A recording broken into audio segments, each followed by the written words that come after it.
Seigneur Jésus-Christ, nous te sommes reconnaissants pour ce nouveau jour du mercredi 19 mai que tu rajoutes à notre vie.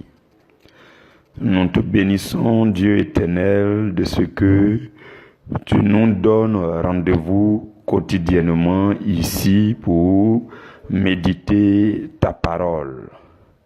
Saint-Esprit, je te dis merci pour ta fidélité à ce rendez-vous. Merci de venir encore aujourd'hui et de nous affermir, de nous parler, pour que nous puissions recevoir dans notre esprit la parole de Dieu. Il faut que ce soit l'Esprit de Dieu qui communique avec notre esprit. Voilà pourquoi, Saint-Esprit, nous magnifions ta présence et nous nous disposons à te recevoir, nous nous disposons à t'entendre. Saint-Esprit, prends le contrôle de ce moment. Je te prie d'être le maître de mon être et d'être aussi le maître de ce moment. Sois aussi le maître dans l'endroit où chacun de mes frères se tient. Saint-Esprit, prends le contrôle total de l'atmosphère spirituelle de ce moment. Communique-nous la puissance de Dieu, la force de Dieu, la sagesse de Dieu, la lumière de Dieu, les grâces de Dieu, les trésors du ciel. Communique-nous ces choses durant ce temps de méditation. Nous voici disposés avec les cœurs ouverts. Merci Saint-Esprit. Béni sois-tu pour tout ce que tu fais pour nous et que tu feras encore pour nous, et que toute la gloire revienne à Dieu le Père, à Dieu le Fils et à Dieu l'Esprit Saint dans les siècles éternels. Amen. Mes frères, mes sœurs, notre sous-thème que nous avons commencé depuis hier, c'est « Que signifie donner sa vie à Jésus ?» Que signifie donner sa vie à Jésus? Donc nous faisons la deuxième partie aujourd'hui, la deuxième et la dernière partie. Hier nous avons fait la première partie et le Seigneur nous a fait la grâce de savoir que il y a deux manières de comprendre le fait de donner sa vie à Jésus. Il y a une première catégorie de chrétiens, une large catégorie de chrétiens qui se disent que donner sa vie à Jésus, c'est confier simplement sa vie et les affaires de sa vie à Jésus pour que Jésus soit simplement le surveillant. Et que pour ce qui concerne les décisions, c'est eux-mêmes qui continuent de prendre leurs décisions. Ils sont au contrôle. Dans la pratique, ils sont encore au contrôle de leur vie et ils disent qu'ils ont donné leur vie à Jésus. Et la deuxième catégorie de personnes, qui sont d'ailleurs très peu, ils pensent que le fait de donner sa vie à Jésus, c'est se donner pleinement à Jésus pour la vie. C'est donner la permission à Jésus d'avoir le contrôle tout entier dans nos décisions, de nos vies, de prendre le contrôle de nos vies, d'avoir la charge de nos vies entièrement. Et cette manière de penser est la manière la plus profonde, la plus excellente de concevoir le fait de donner sa vie à Jésus. Après avoir dit ça hier, nous avons commencé par dire que il y a 4 manières de donner sa vie à Jésus. Lorsqu'on dit donner sa vie à Jésus de façon pratique, il y a 4 choses qu'il faut donner à Jésus. Il y a 4 accès qu'il faut donner à Jésus. De façon pratique, lorsque vous donnerez ces 4 choses à Jésus pour qu'il s'en occupe pleinement, vous pourrez dire que vous avez effectivement donné votre vie à Jésus. Et hier, nous avons vu la première chose que nous devons donner à Jésus pour dire que notre vie est effectivement à Jésus. La première chose, c'est de donner plus de place au Saint-Esprit dans notre être. dans notre être, esprit, âme et corps. Donc cela consiste à permettre au Saint-Esprit de prendre toute la place, ou alors de plus en plus de place dans notre être, dans nos pensées, dans notre cœur, dans notre corps, dans notre âme, dans nos cellules, dans notre personne tout entière. Donc c'est la première chose qu'il faudra donner à Jésus de façon pratique. Et j'avais souligné aussi que nous pouvons demander dans nos prières: Saint-Esprit, viens me remplir, viens me posséder. Et lorsque nous finissons de prier ainsi, n'oublions pas que dans la pratique, le Saint-Esprit viendra effectivement pour chercher à prendre de la place, pour chercher à vous dire: laisse-moi prendre le contrôle de tes décisions, laisse-moi décider pour toi, voici mes pensées, voici ce que je t'indique. Le Saint-Esprit cherchera à le faire de façon pratique, mais alors il faut que nous soyons obéissants pour le laisser faire. C'est alors qu'il prendra effectivement place dans notre être. Vous avez compris, ce sont ces choses que nous avions vues hier. Et aujourd'hui, nous continuons avec la seconde partie de ce sous-thème. Que signifie donner sa vie à Jésus? Nous allons lire dans Matthieu au chapitre 10, le verset 20. Mais nous allons commencer par le verset 19. La Bible dit: mais quand on vous livrera, ne vous inquiétez ni de la manière dont vous parlerez, ni de ce que vous direz. Ce que vous aurez à dire vous sera donné à l'heure même. Et le verset 20 dit: car ce n'est pas vous qui parlerez, c'est l'Esprit de votre Père qui parlera en vous. Parole du Seigneur, nous donnons toute la gloire à Dieu. Bien-aimés frères et sœurs, pour notre méditation d'aujourd'hui, il nous reste 3 choses que nous devons découvrir. Et ces 3 choses, nous devons les donner à Jésus. Si nous voulons dire que nous avons effectivement donné notre vie à Jésus, nous devons donner ces 3 choses. En plus de la première chose d'hier, nous devons donner 3 autres choses à Jésus. Nous devons dire ça dans nos prières, nous devons le demander, le dire dans nos prières, et dans notre vie pratique, nous devons aussi vivre en fonction de cela. Vous comprenez? Donc, aujourd'hui, nous allons faire la deuxième, la troisième et la quatrième chose, puisque nous avons commencé la première chose hier. Donc, la deuxième chose, frères et sœurs, c'est de donner de la place au Saint-Esprit dans nos espaces de vie. Comprenez-moi très bien, suivez-moi calmement, avec toute votre attention, s'il vous plaît, pour que vous puissiez saisir le fond de tout ce qui sera dit maintenant. Nous irons calmement, point par point, pas à pas, de façon inspirée et méthodologique aussi. Donc suivez très bien, le Saint-Esprit va nous aider. Il est le maître de toutes les langues et de tous les langages. Il choisira les mots que chacun peut comprendre dans son vocabulaire personnel.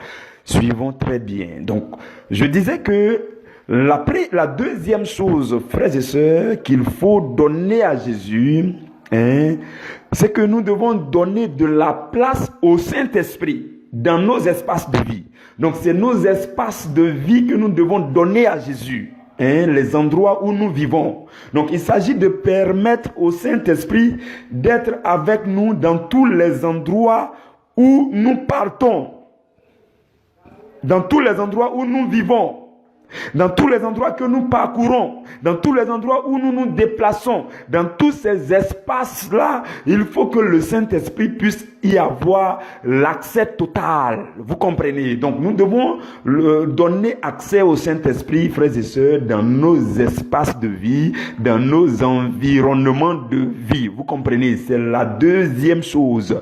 Et cela consiste aussi à permettre au Saint-Esprit d'être au contrôle dans tous les endroits où nous nous trouvons.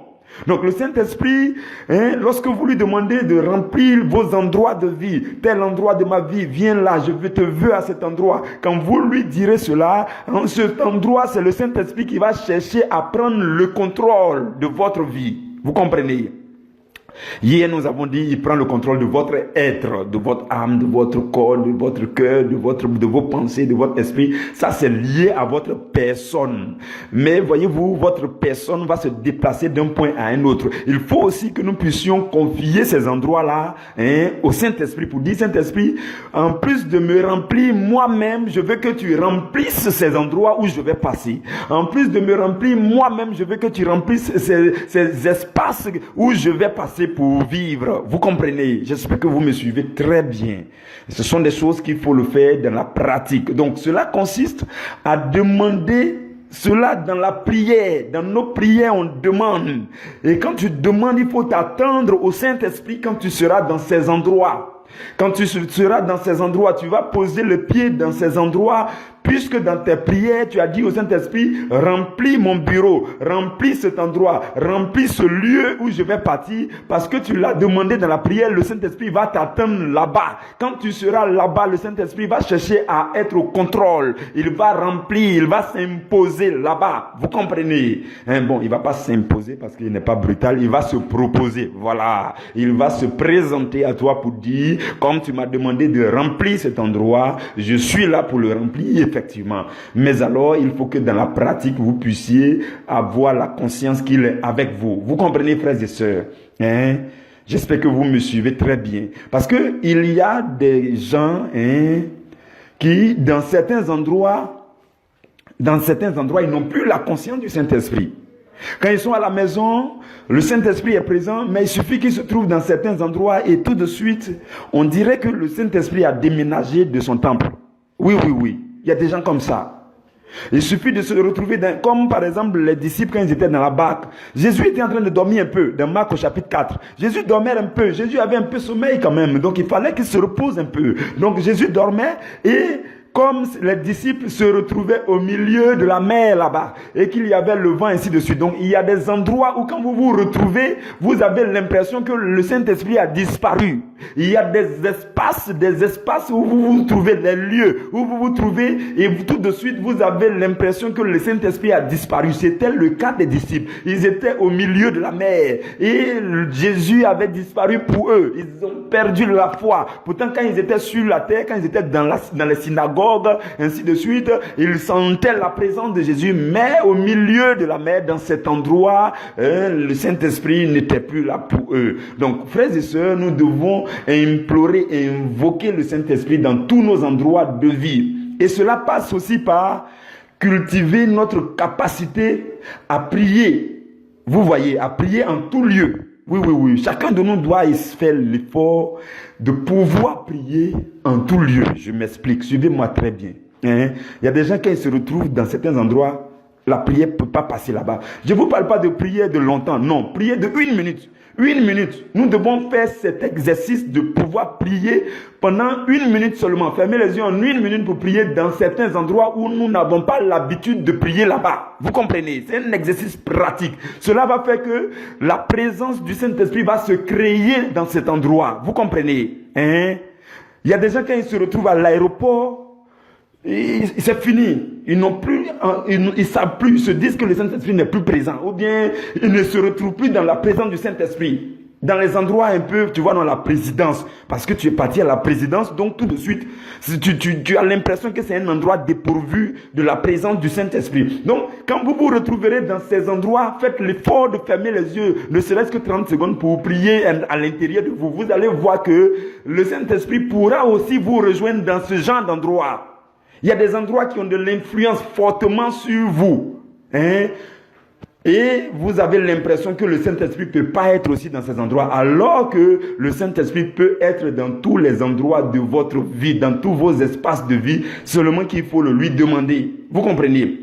Donc, on peut prendre l'habitude de prier ne serait-ce qu'1 minute. Quand tu es à la banque, vous voyez, non, il y a des gens qui vont prendre l'argent. Comme c'est l'argent, ils s'en vont prendre. Ils ont une peur dans leur cœur je vais prendre l'argent. Et si je n'ai pas trouvé, ainsi de suite. Oh, le rang sera long. Et si le guichet automatique ne marche pas, et si on dit la liquidité est finie, ils ont toute la crainte en eux. Et toutes ces choses-là font que tu n'as plus la présence du Saint-Esprit. Tu n'es plus dans la présence. Donc, qu'est-ce que tu peux faire quand tu es dans une banque, dans la file d'attente? Tu peux prendre 30 secondes de prier. Ça va te relaxer, ça va te faire prendre conscience de la présence du Saint-Esprit. Le Saint-Esprit pourra te rejoindre aussi là-bas. C'est un endroit où le Saint-Esprit veut vivre aussi avec toi. Le Saint-Esprit, ce n'est pas seulement chez toi qu'il veut vivre avec toi, il veut vivre avec toi partout. Voilà pourquoi il faut invoquer le Saint-Esprit pour remplir tous nos espaces de vie. Vous comprenez? C'est la deuxième chose, frères et sœurs, qu'il faut vraiment consacrer au Seigneur, qu'il faut vraiment permettre au Saint-Esprit de prendre la place. Dans ton bureau, tu prends 1 minute de prière de temps en temps. Le Saint-Esprit va remplir cet endroit. Dans la rue, même en train de marcher, tu prends 1 minute de prière de temps en temps. Il va remplir cet endroit. Il m'est arrivé des fois où je suis en train de voyager et puis je suis à l'aéroport. Et puis je sens le besoin de prier. Je vais dans les toilettes, je prie au moins 5 minutes. Et je dis non, cet endroit, c'est vrai que c'est un endroit luxueux, mais ce n'est pas pour cette raison que le Saint-Esprit ne va pas être présent à cet endroit. C'est mon endroit de vie aussi. Je passe par là, il peut passer par là. Et souvent, je suis à la banque, et puis je me permets de m'asseoir, je quitte même la file d'attente. Et puis, si vous voulez passer devant moi, passer, ce n'est pas un souci. Et je prends peut-être mon livre, et puis je lis. Et puis, je suis en train de lire un livre, ou bien je lis la Bible. Souvent, je lis la Bible même en banque. Oui, et je me dis, là-bas aussi, je peux être disposé pour que le Saint-Esprit me parle. Le Saint-Esprit peut me trouver là-bas aussi. Ce n'est pas un endroit où tu es toujours stressé, la crainte d'avoir l'argent, même de ne pas avoir l'argent. Non, frères et sœurs, vous voyez, non. Donc, le Saint-Esprit peut nous rejoindre partout si nous le lui demandons et si dans la pratique, nous prenons les meilleures dispositions. Vous avez compris? Donc, cela consiste aussi, frères et sœurs, à demander au Saint-Esprit de venir remplir tous nos espaces de vie, à la maison, dans la chambre, hors de la chambre, et tous les endroits que vous fréquentez habituellement, vous priez, dans vos prières, vous demandez, Saint-Esprit, viens remplir cet endroit. Même dans votre sommeil, oui, parce que quand vous dormez, votre esprit s'en va fréquenter les endroits où vous ne savez pas où il s'en va fréquenter. Donc vous pouvez dire, remplis les espaces spirituels que je fréquente dans mon sommeil. Là où mon esprit se retrouve dans mes sommeils, là, Saint-Esprit, sois là-bas. Frères et sœurs, priez comme ça. Priez comme ça, que ce soit les espaces spirituels, les espaces géographiques. Dieu veut qu'on les donne au Saint-Esprit. Quand tu dis tu as donné ta vie à Dieu, c'est de donner tous ces espaces à Dieu, d'invoquer Dieu pour qu'il vienne remplir tous ces espaces. Vous comprenez?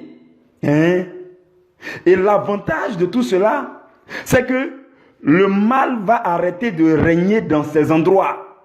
Oui, je te le dis, quand tu vas prier comme ça, quand tu vas invoquer la présence du Saint-Esprit dans tous ces endroits, tu vas les citer. Et puis tu vas prier pour dire, Saint-Esprit, remplis ces endroits où je vais passer, où je serai, où je vivrai, où je ferai mes activités, ainsi de suite. Remplis ces endroits. Quand tu vas prier comme ça, la présence du Saint-Esprit va t'accompagner là-bas, de telle sorte que le mal va arrêter de régner dans ces endroits.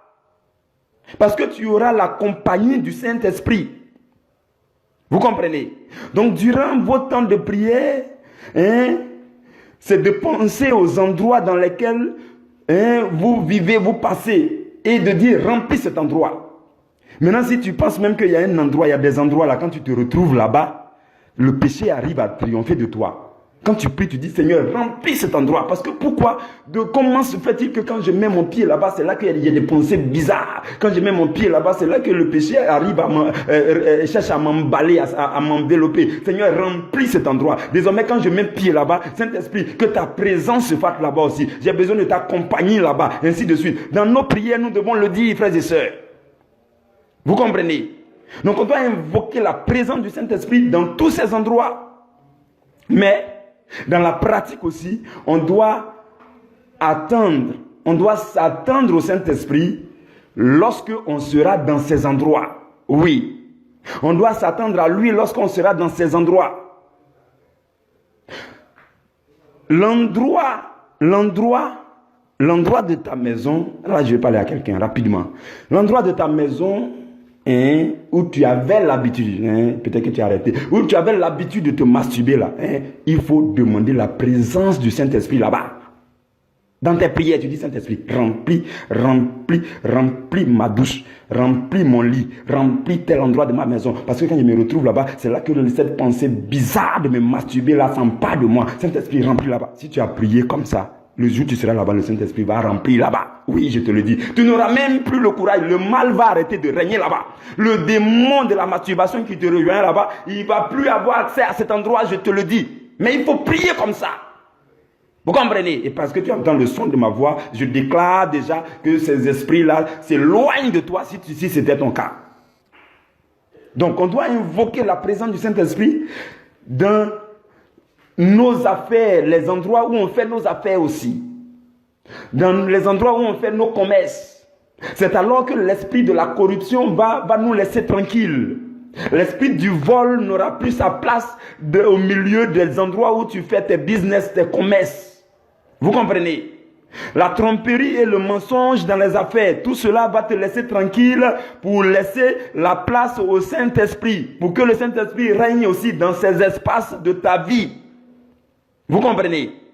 Donc c'est d'invoquer la présence du Saint-Esprit avec nous, aussi dans nos rêves. Comme je l'ai dit, dans tes rêves, quand tu vas invoquer le Saint-Esprit pour lui dire, viens remplir mes rêves, viens sois présent avec moi dans tous les espaces où mon esprit sera, quand je serai en train de dormir, viens remplir ces espaces. Quand tu vas prier comme ça, ce mari de nuit ou bien cette femme de nuit va arrêter d'abuser de toi. Les cauchemars vont cesser.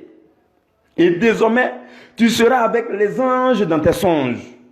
Quand tu seras en train de dormir, tu vas te voir dans les lieux de prière, en train de prier, ou bien dans les lieux avec les frères, en train de partager la parole. C'est ce que tu vas voir, parce que l'Esprit de Dieu va te rejoindre dans ces espaces-là aussi. Vous comprenez? Donc c'est en le faisant qu'on dit qu'on a donné notre vie à Jésus, frères et sœurs. C'est en le faisant qu'on dira qu'on a donné notre vie à Jésus. Le Saint-Esprit doit avoir l'autorisation d'accès à tous les endroits que tu fréquentes. Tu dois permettre au Saint-Esprit d'accéder, de remplir, de te rejoindre, de t'accompagner dans tous les endroits que tu fréquentes. C'est la première chose. Enfin, la première chose pour aujourd'hui. La deuxième chose depuis hier. Et la troisième chose, frères et sœurs, je vais aller vite. Je vais aller vraiment vite maintenant. La troisième chose, frères et sœurs, si vous voulez dire que vous avez donné votre vie à Jésus, le fait de donner sa vie à Jésus, de façon concrète et pratique, c'est de donner aussi de la place au Saint-Esprit dans nos temps. Nos temps, suivez-moi très bien. Troisième chose, donner de la place au Saint-Esprit dans nos temps. Nos temps, le temps. Vous comprenez? Frères et sœurs, le temps est comme un espace. Le temps, c'est comme un espace. Comment je peux vous expliquer ça? Par exemple, lorsque vous dites, je me déplace de la maison jusqu'au marché, vous avez parcouru une distance et c'est dans l'espace. C'est tout comme quelqu'un qui dit, je me déplace du mois de mai jusqu'au mois d'octobre. Il a aussi parcouru une distance dans le temps. Donc, le temps, le temps est comme un espace. Donc, de la même façon que tu as invité le Saint-Esprit à remplir les endroits géographiques que tu fréquentes, de cette même façon, tu peux, dans tes prières, demander au Saint-Esprit de remplir ton temps de vie, tes moments de vie. Non, il s'agit d'inviter le Saint-Esprit à être présent durant tes heures de vie, tes minutes de vie, tes secondes de vie, tes journées de vie, ta semaine de vie, ton mois de vie. Vous comprenez? Donc dans tes prières, tu dis, Saint-Esprit, je te consacre les 24 heures pour cette journée. Je te consacre les 24 heures pour demain. Je te consacre chaque minute de ma vie. Remplis chaque minute de ma vie. Remplis chaque heure de ma vie. Remplis ma semaine. Dimanche tôt le matin. Dimanche, dès la première heure, tu pries et puis tu dis, parce que la semaine vient de commencer, je te consacre toute ma semaine de vie.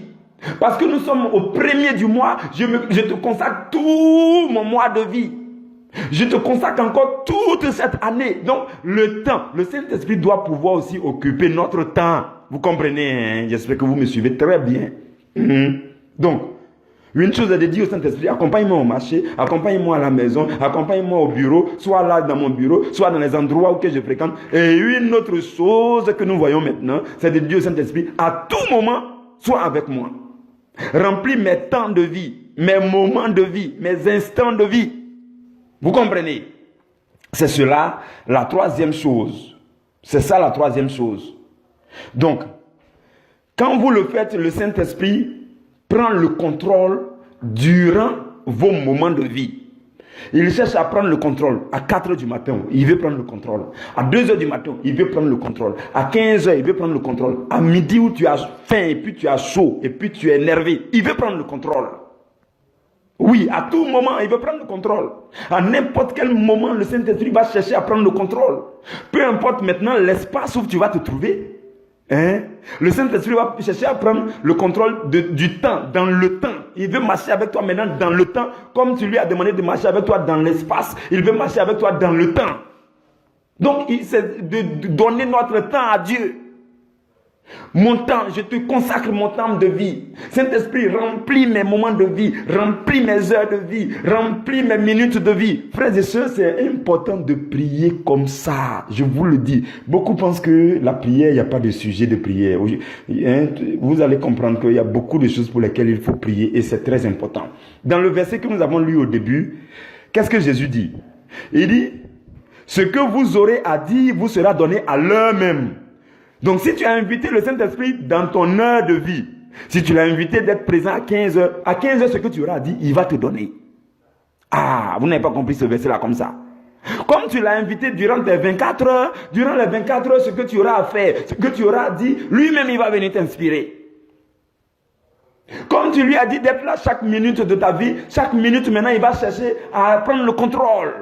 Jésus dit, à l'heure même, vous aurez, ce que vous aurez à dire vous sera donné à l'heure même, à l'heure que vous avez dit, le Saint-Esprit n'a qu'à être là, il sera là. Vous avez compris, frères et sœurs? Donc, nous devons cultiver en nous la conscience de la présence du Saint-Esprit en tout temps. En tout temps. Et on doit s'attendre à lui aussi en tout temps. Parce qu'une chose est de demander, une chose est de s'attendre à lui là-bas. À midi, il faut s'attendre au Saint-Esprit. Vous comprenez?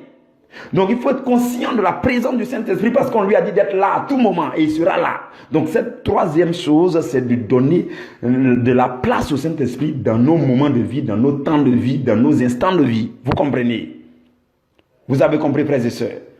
Et ce qui sera intéressant, c'est que si vous prenez l'habitude de prier comme ça, d'invoquer la présence du Saint-Esprit dans vos moments de vie, le Saint-Esprit va chercher à être présent sur votre trajet temporel.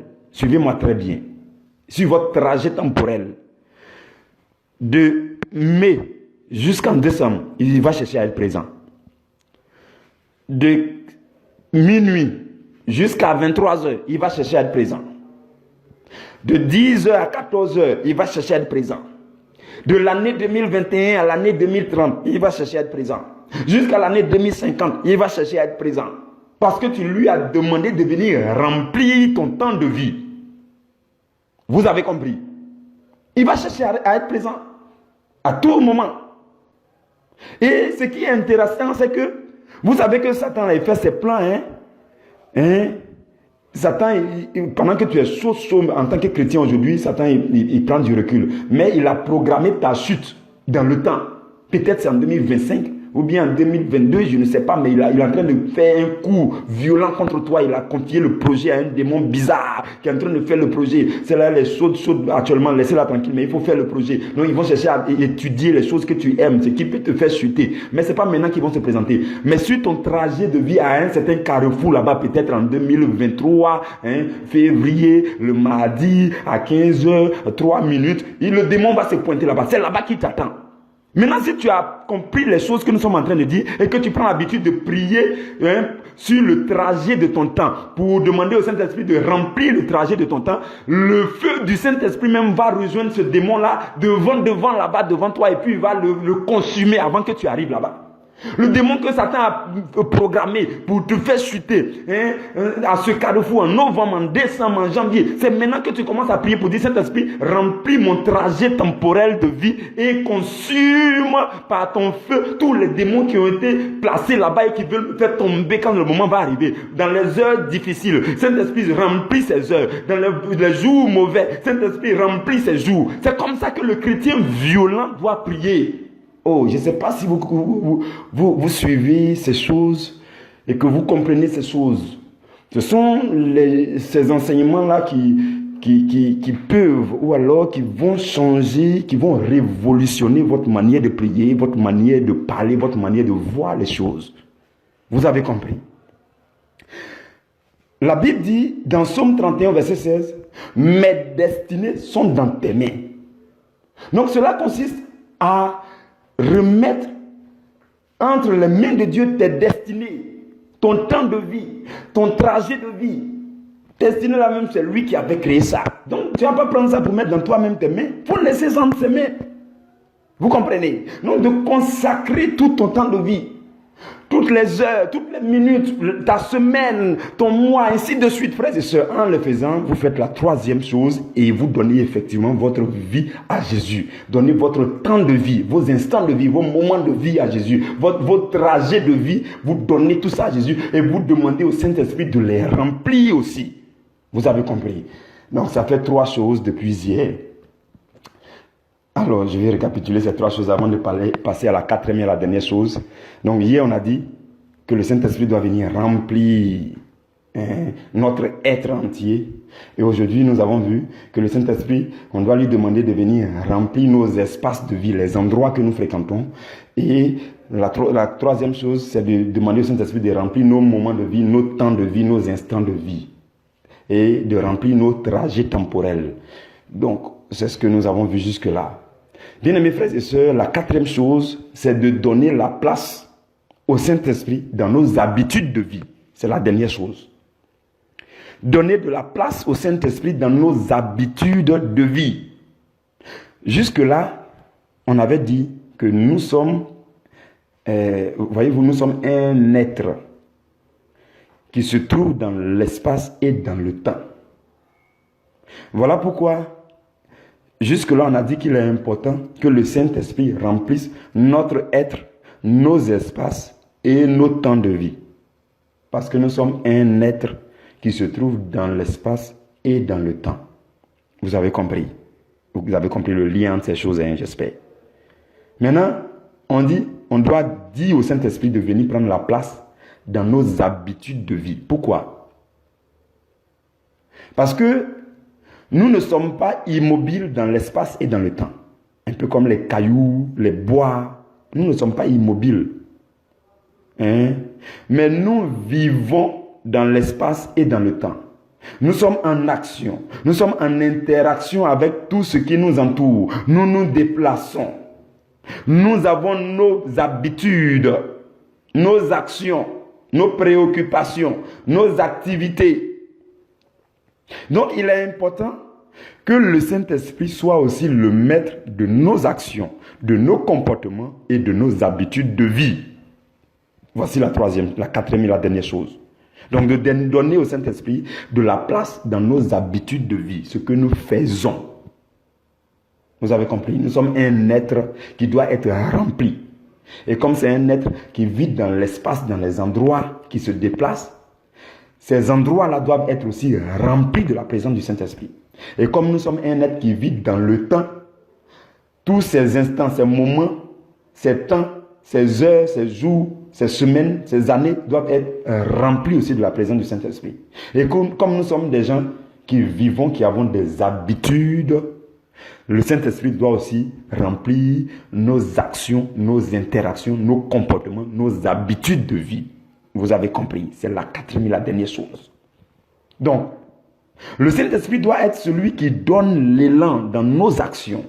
J'explique mieux pour que vous compreniez. C'est-à-dire, tu es un être que le Saint-Esprit remplit.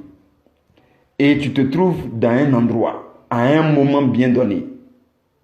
Pour que tu fasses quelque chose, pour que tu agisses d'une certaine manière, Le Saint-Esprit peut te donner l'élan pour dire fais comme s'il faut faire cela.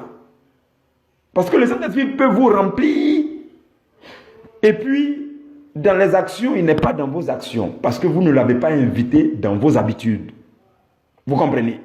Donc, pour que nos prières, pour qu'on donne complètement, effectivement, pleinement notre vie à Jésus, la quatrième chose, c'est de dire, viens et sois le maître de mes actions, sois le maître dans mes élans d'action, sois le maître dans mes habitudes. Indique-moi la prochaine étape. Après cette étape, je fais quoi? D'un mot à un autre, d'une parole à la suivante, d'une pensée à une autre pensée, d'une action à une autre action. Sois celui qui donne l'élan, qui indique la prochaine étape. Ce sont des choses qu'on peut demander dans la prière. Si tu l'as demandé, le Saint-Esprit va chercher à prendre le contrôle. Oui, oui, oui. Il va chercher à prendre le contrôle. Parce que, en le faisant, tu fais quoi? Tu permets au Saint-Esprit d'être le maître de tout. Le maître de ta langue. Le maître de tes propos, de tes paroles. Hein? La Bible dit dans la version top de la Bible que au commencement était le verbe au lieu de dire la parole. Donc Jésus est le verbe de Dieu. Et le verbe s'est fait chair, habité parmi nous. Ce verbe-là, c'est le Saint-Esprit qui conjugue mieux ce verbe. Donc si tu veux bien parler, il faut demander au Saint-Esprit de venir t'aider à conjuguer Jésus, le verbe Jésus, hein, au présent, au plus que parfait. Hein, au futur proche. Hein, le verbe Jésus là. Et comme je nous l'ai déjà dit une fois, ça ne se conjugue jamais à l'imparfait. Non. Ça se conjugue au présent. Ça se conjugue au futur. Ça se conjugue au parfait. Au plus que parfait. À l'excellent. Au magnifique. Au glorieux. Il faut conjuguer le verbe Jésus. Mais il faut permettre au Saint-Esprit de te venir t'aider à parler. À parler, à agir. À faire tes habitudes de paroles, de vie, des actions, ainsi de suite. D'une étape à une autre, que le Saint-Esprit puisse t'aider, il faut l'inviter dans tes habitudes. Vous avez compris? Hein? Donc, cela passe aussi par demander au Saint-Esprit d'être le maître en tout, dans nos mouvements, dans nos déplacements, dans nos relations avec des personnes. Et en le faisant, nous devons rester conscients de la présence du Saint-Esprit. Il y a des gens, quand ils se retrouvent en présence d'une personne, ils perdent le Saint-Esprit. Je le dis comme ça pour que vous compreniez. On ne dirait plus que les chrétiens. Tu es devant ton DG, c'est fini. Tu trembles. Non, non, non, non, c'est fini. Il y a des gens comme ça. Il est devant le ministre, c'est fini, il a perdu tout. Le Saint-Esprit a déménagé instantanément. Il est parti, il n'a plus le Saint-Esprit. Dans tes prières, tu étais en train de crier, Saint-Esprit, remplis-moi dans tous les espaces. Sois avec moi dans tous les espaces, en tout moment. Mais tu es devant le ministre, et puis le ministre païen. Et puis tu perds le contrôle de tout. Tu n'es plus serein, tu transpires sous tes aisselles, même c'est mouillé. Vous comprenez? C'est pas facile. Hein? Donc cela passe par des exercices continuellement qu'il faut faire. Comme je nous l'ai dit tout à l'heure, dans certains endroits, il faut choisir de prier 30 secondes, 1 minute pour provoquer la présence du Saint-Esprit, pour être ton assurance, pour créer en toi la sérénité, pour que l'esprit de stress puisse te lâcher. Il y a des gens qui sont paniqués à tout moment, qui perdent le contrôle à tout moment. Il faut te calmer. Hein? Quand j'étais à Abidjan, je ne sais plus, je pense que j'ai déjà parlé de ça, c'est dans le groupe B. Quand j'étais à Abidjan, dans mon bureau, la dernière entreprise où je travaillais, à Abidjan, dans mon bureau, j'avais le contrôle total dans mon bureau. L'atmosphère spirituelle de mon bureau était sous le contrôle du Saint-Esprit. Oui, oui, oui. Notre directeur général, c'est un monsieur, il est gros, il est gaillard. Tout le monde a peur de lui dans l'entreprise. Quand il parle, tout le monde s'incline. Mais le monsieur là, quand il quitte son bureau, et puis il vient dans mon bureau pour me confier une tâche, quand il rentre, il oublie tout. Il commence à parler, et puis il commence à tituber. Je ne sais plus qu'est-ce qui arrive au monsieur. Parce que quand il le regarde tout doucement, je dis, monsieur, qu'est-ce que je peux faire pour vous? Je suis disponible. Et puis il commence à dire autre chose, tout ça. Souvent il l'oublie, il retourne à son bureau. Et c'est bien après, il dit, non, quand il était venu dans ton bureau, il voulait te dire telle chose, mais j'ai oublié. Il dit, ah non, monsieur, mais vous pouvez toujours dire. Donc en fait, il n'a pas le contrôle quand il est là. Parce que là, c'est mon bureau. J'ai toujours prié pour que le Saint-Esprit soit là et il est là. Personne ne peut prendre le contrôle. Et des gens sont venus me demander, mais mon petit, qui est ton féticheur? Parce que vous savez que dans le milieu professionnel, les gens, ils ont les histoires de féticheurs, les fétiches, le quoi, bizarre.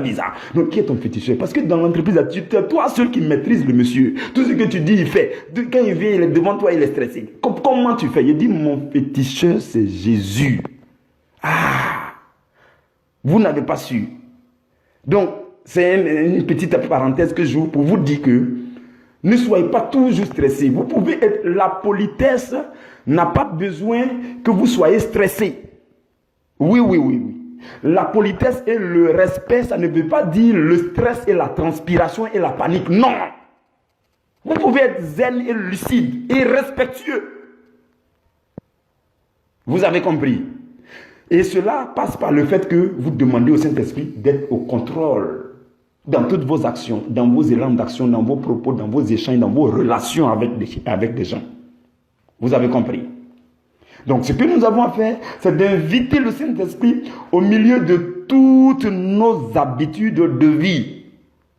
Lorsque nous sommes à table pour le dîner, pour le petit déjeuner, pour le déjeuner, nous devons dire au Saint-Esprit, sois là, on veut manger avec toi. À chaque bouchée, on veut prendre plaisir parce que tu es là. Lorsque nous sommes dans la douche, on peut dire au Saint-Esprit, remplis, sois avec moi, accompagne-moi là-bas. Lorsque nous faisons nos besoins, oui, je dis ça pour vous dire à quel degré le Saint-Esprit veut vous suivre partout. Lorsque nous faisons aussi toutes nos intimités, le Saint-Esprit peut être là. Je parle des intimités légales, voilà, légitimes et légales. Le Saint-Esprit peut être là-bas. Il faut lui dire, viens et rejoins-moi dans toutes mes habitudes de vie. Sois avec moi dans tout ce que je serai en train de faire. Frères et sœurs, en le faisant, vous donnez pleinement votre vie à Jésus. Nous ne sommes pas venus à la fin de notre méditation que nous avons commencé hier. Et je vais nous faire un récapitulatif rapidement par rapport aux 4 choses. Les 4 choses qu'il faut donner effectivement à Jésus, c'est d'abord votre être entier, votre personne, âme, esprit et corps, vos pensées, vos cœurs, votre personne d'abord. La deuxième chose, c'est de permettre au Saint-Esprit de prendre la place dans vos espaces de vie, espaces géographiques, au marché, dans le transport en commun, à la maison, au bureau, dans vos magasins, ainsi de suite, tout. Donc, c'est ça la deuxième chose, de prendre la place dans nos espaces de vie. Et la troisième chose, c'est de dire au Saint-Esprit, viens et prends la place dans nos moments de vie, nos instants de vie, notre temps, notre trajet temporel sur la terre. De janvier à février, soit avec nous. De février à décembre, soit avec nous. De 1h à 4h du matin, soit avec nous, ainsi de suite. Vous avez compris. Ça, c'est la troisième chose pour celui qui dit veut donner sa vie à Jésus. Nous devons le dire non seulement dans nos prières, mais aussi dans la pratique, on doit s'attendre au Saint-Esprit parce qu'il va te rejoindre là-bas pour dire je le veux, je suis là, tu m'as demandé, je suis là, je veux être le maître, je veux être le maître du moment, je veux être le maître de ce lieu, je veux être le maître de ta personne. Vous avez compris. Et la quatrième et la dernière chose, c'est de permettre au Saint-Esprit de prendre le contrôle dans nos habitudes de vie. Lorsque nous interagissons avec les gens, lorsque nous parlons avec les gens, lorsque nous sommes en présence des personnes, lorsque nous faisons nos business, nos activités, nos négociations, pour ceux qui sont commerciaux, que le Saint-Esprit soit là pour que l'esprit de corruption s'éloigne, ainsi de suite, vous voyez, non? Donc toutes ces choses, c'est la quatrième chose, frères et sœurs. Finalement, je voudrais nous dire que le fait de donner sa vie à Jésus, c'est de faire plus de place au Saint-Esprit dans tous les aspects de notre vie, jusqu'à nous dédier totalement au Saint-Esprit pour qu'il fasse de notre vie son ministère. Le Saint-Esprit veut faire de ta vie son ministère. Le Saint-Esprit ne veut pas que toi tu aies ton ministère et que tu lui dises non, viens puis surveille. Non, il veut t'utiliser pour accomplir le ministère de Dieu sur la terre. Vous avez compris. Si vous avez eu cette pensée profonde, que vous avez perçu ça, que vous vivez en fonction, ça va révolutionner vos manières de prier, vos manières de penser, de concevoir les choses. Et là, je voudrais maintenant parler à quelqu'un. Peut-être que au moment où tu m'entends, Tu n'as plus d'espoir dans un certain domaine de ta vie. Et tu te dis que plus rien ne peut être possible. Non, ce n'est plus possible, tout est gâté. Ça ne peut plus marcher. Rien ne peut fonctionner et tu es dans le désespoir total. Peut-être c'est par rapport à ton âme sœur. Peut-être c'est par rapport à ton mariage dans lequel tu es déjà. Peut-être c'est par rapport à l'enfantement. Peut-être c'est par rapport à tes finances. Peut-être c'est par rapport à tes projets. Tu as un projet de voyage, tu as un projet d'entreprise. Peut-être c'est par rapport à tes finances. Peut-être c'est par rapport à ta santé. Une maladie que tu traînes, une douleur. Et tu te dis, il n'y a plus d'espoir.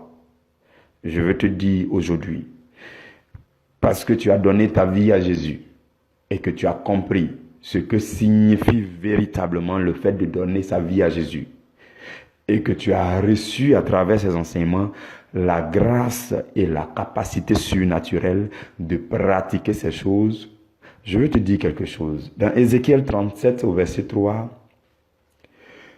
Dieu a dit à Ézéchiel, « Fils de l'homme, ces os que tu vois, est-ce qu'ils pourront revivre encore? Ces ossements desséchés, est-ce qu'ils pourront revivre ?» Et Ézéchiel a répondu pour dire, « Seigneur, c'est toi qui le sais. C'est toi qui le sais. » Et par la suite, si vous lisez, Dieu va dire à Ézéchiel, « Prophétise sur ces eaux. Parle sur ces eaux. Parle sur ces situations. Parle sur ces situations dans lesquelles les gens n'ont plus d'espoir. Parle-leur. Parle sur ces ossements desséchés. Et pendant que tu seras en train de parler, je vais faire entrer en eux un esprit de vie et ils vivront. » C'est ce que Dieu a dit à Ézéchiel. Et vous vous souvenez tous que c'est ce que le Seigneur nous a dit au début de ce séminaire. Voilà pourquoi le Seigneur continue de souffler sur nous, de parler. Et à travers ma personne, le Seigneur continue de parler, de prophétiser, de souffler sur vos vies. Voilà pourquoi je veux te dire en ce matin, l'espoir n'est pas perdu. Le Seigneur qui te parle, dont tu as entendu sa voix, le Saint-Esprit qui a décidé de cheminer avec toi dans ton être, dans tes espaces de vie, dans ton temps de vie, dans tes habitudes de vie, c'est ce Saint-Esprit qui va réveiller, ressusciter et redonner vie à tous les domaines pour lesquels tu avais perdu de l'espoir. Que Dieu te bénisse. Que la main du Seigneur demeure sur toi, marche dans cette prophétie, vis en fonction de tout ce que tu as entendu, parce que Dieu a décidé que ces domaines de ta vie revivent. C'est lui qui l'a dit, et ce que sa bouche a dit, sa main l'accomplit aussi dans ta vie, et il le fera puissamment à la gloire de son nom, pour que tu sois un témoignage vivant parmi les hommes, au nom de Jésus-Christ de Nazareth. Amen. Bien-aimés frères et sœurs, nous nous retrouverons demain à la première heure pour commencer un autre sous-thème que nous allons aussi étudier sur 2 jours. Donc, le sous-thème de demain, c'est « Découvrons les différentes phases d'obéissance ». Nous allons l'étudier sur 2 jours. Découvrons les différentes phases d'obéissance. Ça sera beaucoup plus profond, beaucoup plus intéressant, beaucoup plus enrichissant. Que Dieu vous bénisse. Amen.